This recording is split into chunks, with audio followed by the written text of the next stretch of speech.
It was a hot afternoon in the wide, empty desert. The sun blazed in the sky, and the sand stretched out endlessly like a golden ocean. Three travelers were walking slowly, their faces covered to block the hot wind. Each step felt heavier than the last. The three men were strangers to each other until a few weeks ago. They had met by chance and decided to travel together because the desert was dangerous. Each had his own sad story. Ethan was a farmer whose crops had died in a long drought.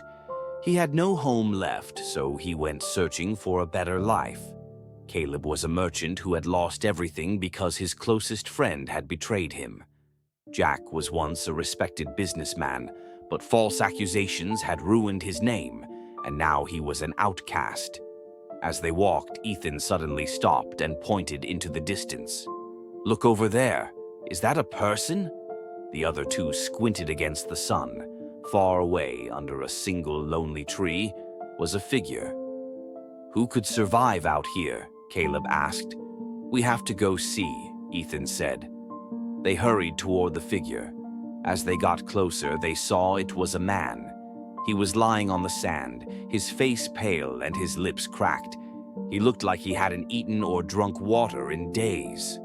"Water," the man whispered weakly. Ethan quickly handed him a small flask of water.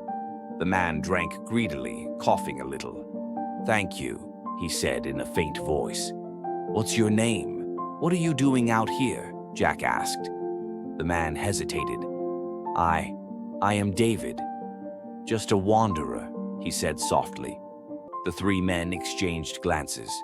Something about David seemed odd, but they didn't ask more questions. They helped him up and decided he would travel with them until he regained his strength. As the days passed, David became stronger, but he was quiet. He often looked at the horizon like he was searching for something far away. One night, as they sat around a small fire under the stars, Caleb finally asked, "David, why were you alone in the desert? Tell us the truth." David sighed. He looked at the fire, his face filled with sadness. "You saved my life," he said. "I owe you the truth." David began his story. "I was not always like this," he said. "I was born in a mansion. My father was the mayor of a great city. We were wealthy and respected, and my father was a good leader. He taught me to be kind and fair. But not everyone in our home was kind.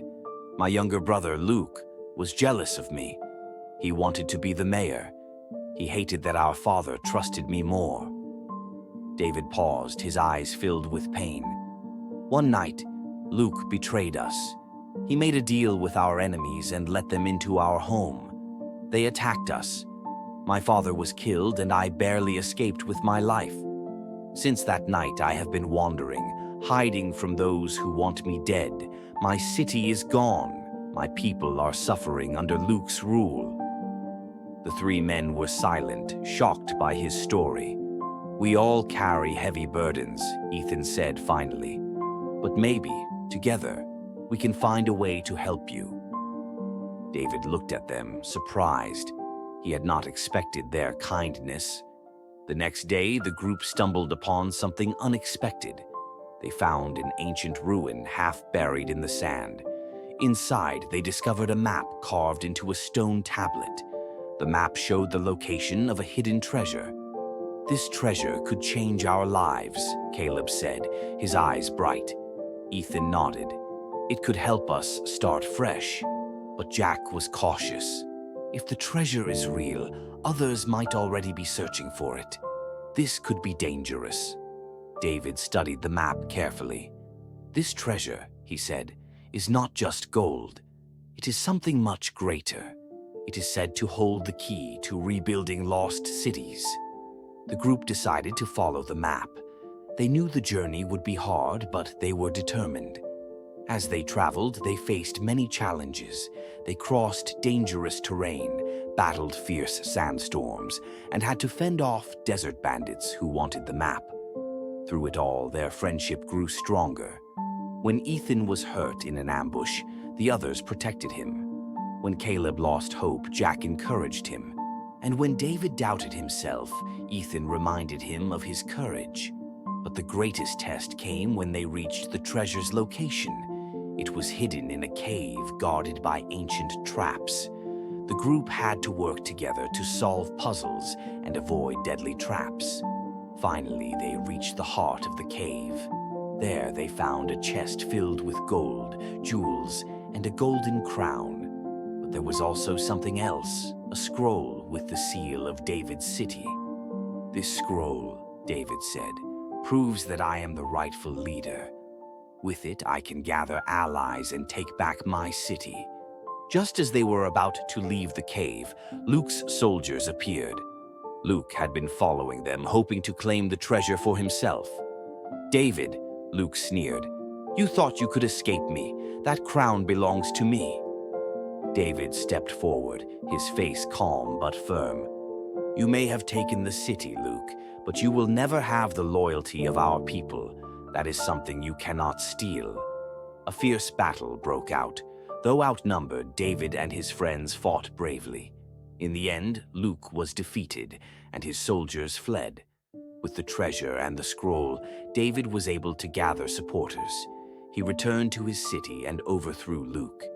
The people welcomed him back as their rightful leader.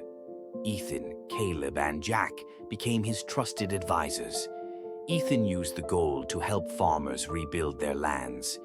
Caleb restarted his trade business, this time with honesty and fairness.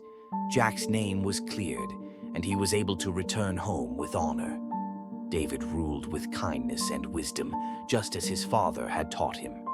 The four friends remained close, their bond unshaken by time. Years later, David would often look out at the desert and remember the journey that changed his life. He would tell his children and grandchildren the story of how he found not just treasure, but true friends who helped him become the man he was meant to be. And so, the desert's whisper carried their story, a tale of loss, hope, and the power of friendship. This story reminds us that no matter how lost or broken we feel, true friendship and courage can lead us to a brighter future.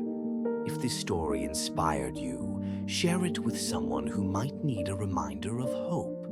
Don't forget to like, comment, and subscribe for more stories like this one. Let's keep the whispers of inspiration alive.